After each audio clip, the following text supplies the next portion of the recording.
Hello guys, আসসালামু আলাইকুম। আজকের ভিডিওর থাম্বনেল এবং টাইটেল দেখে তো বুঝেই গেছো আজকের ভিডিওটা কোন টপিকের উপর। হ্যাঁ গাইস, তোমরা ঠিক ভেবেছো। আজকে আমরা কথা বলবো সেন্সিটিভিটি নিয়ে। আর তুমি যদি এই সেন্সিটিভিটি ব্যবহার করো তাহলে তুমি হ্যাকার হয়ে যাবে।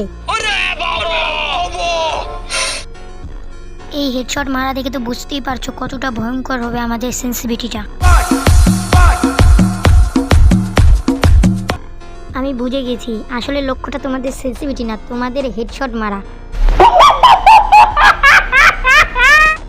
তো এই সেন্সিটিভিটি দেওয়ার আগে তোমরা লাইক এবং সাবস্ক্রাইব করে বেল আইকন বাজিয়ে দাও, কারণ যদি পরে আরো কোনো ভিডিও আসে তোমরা সাথে সাথে তা পেয়ে যাও। তো চলিए শুরু করতে हैं।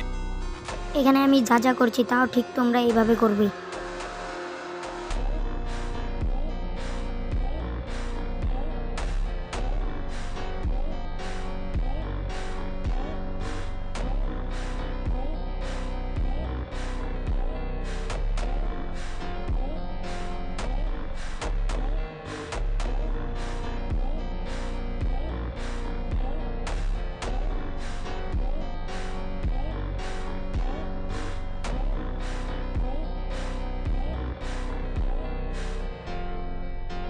आओ यार, अपनी पेड़ की डाली जैसी झुकी गर्दन को सीधा करो और शुरू करते हैं बिना किसी बक। तो शुरू करते हैं बिना किसी बक। तो शुरू करते हैं बिना किसी बक। तो शुरू करते हैं बिना किसी बक। पकड़ लिया साड़।